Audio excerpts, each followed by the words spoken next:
Hi everyone. So I'm making a short video today because it's a holiday right over here.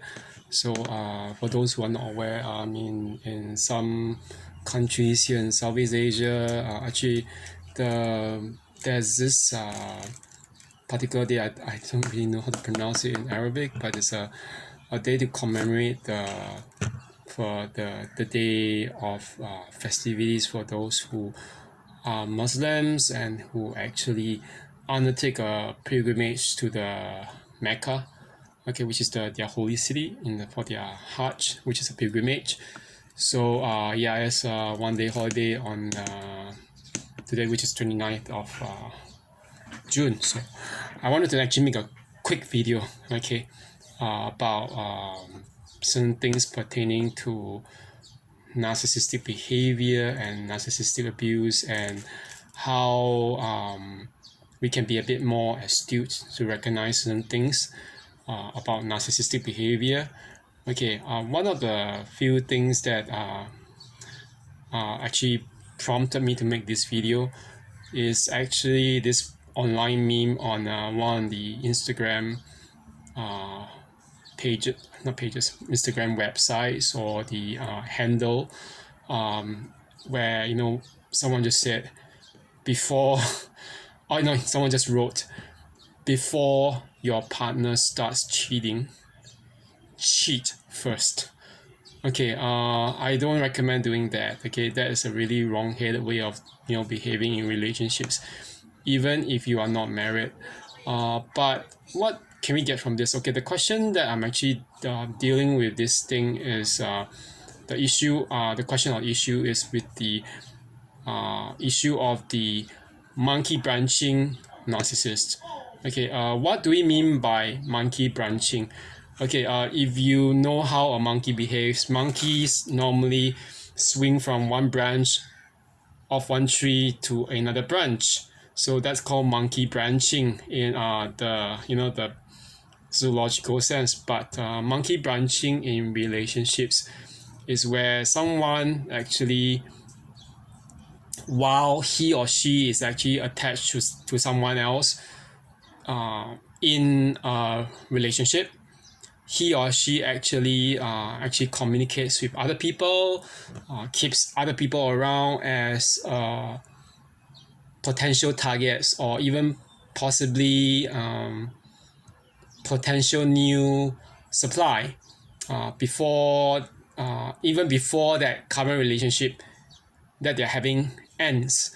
So the other terms for it would be monkey vining, yeah, because how vines actually go around from one tree to the next, and sometimes, or from one branch to the next, and they cling around the tree.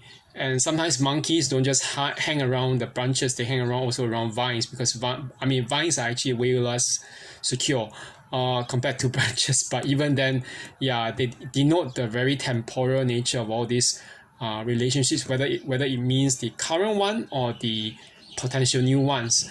Okay, another term for this is actually micro cheating. Yeah, so all such behavior is actually cheating, okay, regardless of what they say. Even if they claim that there's no sex involved, even if there's potential emotional detachment or attachment, there is some form of cheating.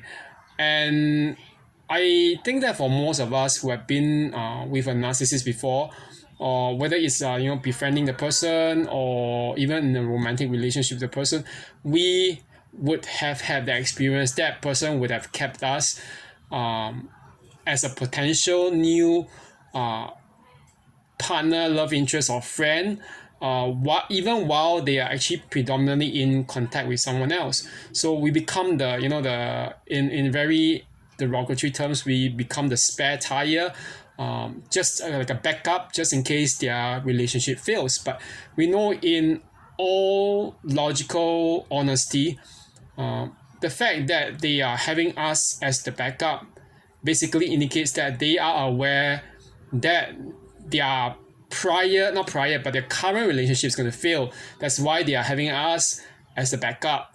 Okay, so why did I talk about this? Okay, this is because, okay, there's this question that has been asked on a lot of forums, and one question that has been asked a lot is, do all narcissists actually cheat? Can there be such a case where I have a narcissist in my life, whether it's a friend or as a spouse, whether it's a female or male or whatever, or whether it's a boyfriend, girlfriend, whatever, okay?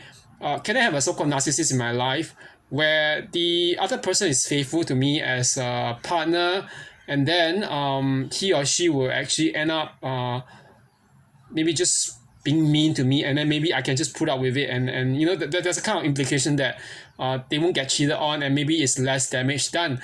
But this basically mistakes the whole point. Why do I say that? Because all narcissists inadvertently they cheat in one way or another. Okay, they all monkey branch. Even if there's no particular sexual infidelity, there is always the possibility that they are communicating with someone else on the sideline. Okay, let me just give you one example. There was this one guy in the gym that I work out at. I didn't really know that he was a kind of like really egotistical, narcissistic, and ignoramus. But it turned out after a while that I realized that he was actually very pro-Russia. There's this thing about narcissists, yeah, which is a separate issue. They seem to adore dictators. So he basically was like a Putin fanboy. Yeah, Putin, not Canadian Putin, the fries with cheese curds and potato gravy, but Putin as in Vladimir Putin. He was a Putin fanboy. So he was he was like also pro-China and blah blah blah, all this nonsense, and saying that, you know, Russia has a right to invade Ukraine because Ukraine will attack it. You know, those kind of really uneducated stuff that comes about. But there was one thing that actually I noticed when he was still talking to me before I cut him off. He actually claimed this because he's a divorced not really single father. Yeah, he has a kid, a son who's in middle school. But I think that there's shared custody, or at least there's here in Singapore. When there's a divorce going on, normally is the custody is given to the woman. Yeah, because of the laws here, and there's a kind of tendency to sympathize with the woman. So yeah, and the thing is, this man, okay, his prior. Okay, he told me this one thing that showed that there's a lot of hypocrisy, because he said, you know, my ex-wife divorced me because I cheated on her, but I cheated on her because she wouldn't want to have sex with me. I just said, then you brought it on yourself, you know, you have no one to blame but yourself. But she didn't have sex with me, so so I gotta find it somewhere. You know that, I mean, I was like, what is the big hypocrisy going on? You need to have sex, so you go and find someone. You can find a dog or whatever. I mean, are you gonna do that? I don't think you will do that. And okay, but one thing I said to him, which he kept totally quiet to after that, was my question. I asked him, so you said that you need to have sex so you can cheat on your wife. So are you saying that your wife can actually therefore sleep with more than 50 to 100 sex partners? Is okay for her to cheat on you as well, since that you're not giving her sex as well?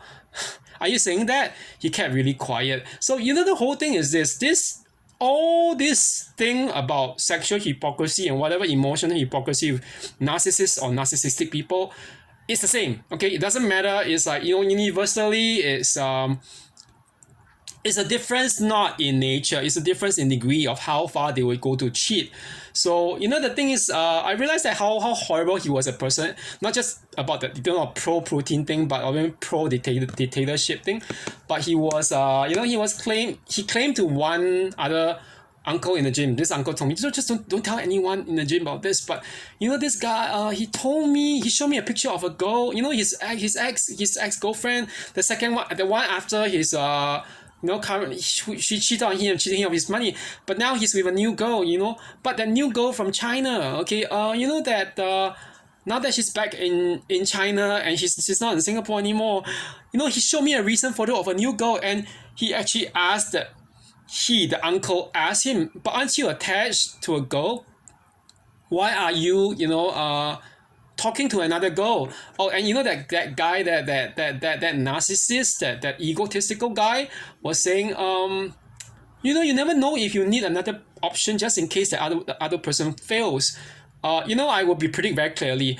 If you are doing that, that current girlfriend will eventually fail. And even if he actually marries her later on, the fact that he's keeping those other options indicates that he will definitely cheat while he's married to her in the near future.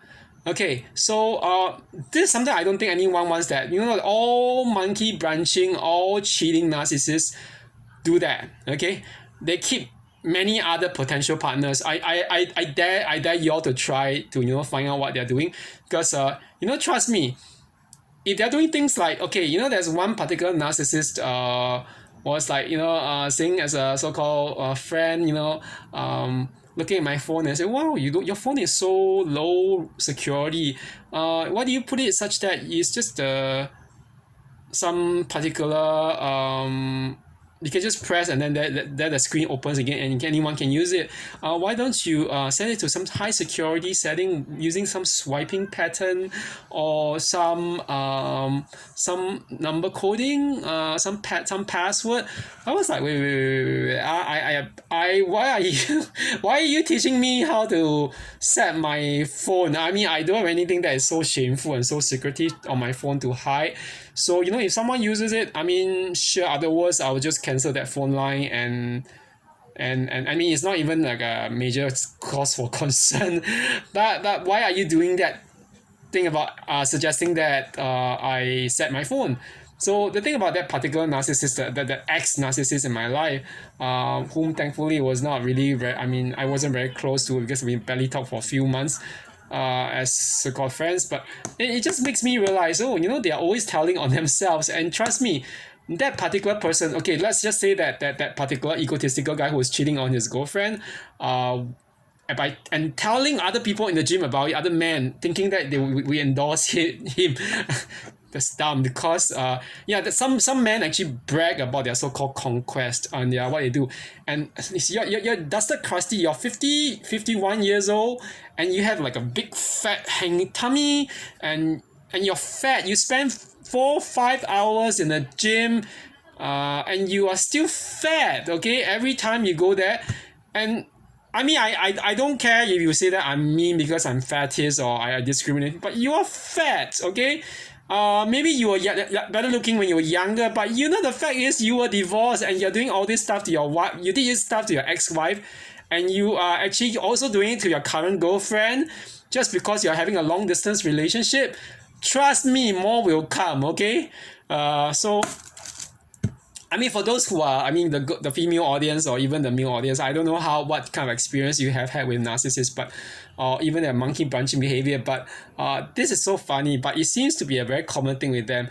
And okay, the one thing is this: when it comes to narcissistic abuse or even abuse in general, there's a particular diagram or chart in the psychology. Okay, it's called the wheel as in turning wheel of a car. The wheel of abuse. Okay, they actually split it up into two particular halves. Okay, which I was talking about. The one half being the factor of power, establishing dominance over someone. The other half being the aspect of control. And there are also other aspects along this wheel, including things like financial abuse, sexual abuse, emotional abuse, verbal abuse, spiritual abuse, these different aspects. Okay, when they actually describe the idea of sexual abuse, okay, sexual abuse does not just involve rape, contrary to what we think. Okay, it doesn't just mean rape, forcing your will sexually on someone else, or even cheating on someone. Okay, if you are doing things like monkey branching, which is basically cheating on that current partner of yours or prior partner of yours with many other people while you are still attached to them, that in itself is a form of sexual abuse. You are abusing their trust in you. Okay, the trust that you are going to be faithful to them. And of course, we knew that the person in that gym was doing all that cheating. Let's just give him an alias of J. Okay, the fact that he was doing that is a pointing to the fact that he was sexually abusing his current girlfriend. And oh, I'll be waiting to see the show when they break, because trust me, it's not easy to deal with a Chinese girl. Okay, I mean, I'm a Chinese girl, as in someone from China. You think that just because they are, like they take their first so-called first move to naming the first move to chase after you, that they are actually going to just settle for being abused? I don't think that works out, not in that kind of culture. And although I don't really know anyone who's Chinese, but based on enough stories of what I heard. Okay, so anyway, for those who are listening, okay, if you have such uh cases of monkey branching behavior that you have observed or seen in other people, and you want to talk about it, you can probably mention that in just write it down in the comments below in this video. And also, yeah, if there's something to share about this as well, you can just share in the comments. And I hope that no one actually goes through that. I have had gone through that myself before, being on the receiving end, and it was like, damn, the person was one friend, when I told one friend about this, my friend always one friend, him being the liberal, he was just told me, oh, if they are cheating on you, they are seeing so many other guys, you can also see other girls. And I was like, that's not how you do it. It's not like revenge sex or revenge dating. Okay, we don't treat humans like shit shit.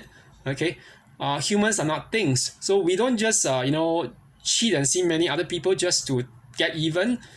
This is not who we are. Okay, so if we had the any, we will end it. Okay, which was what really just happened.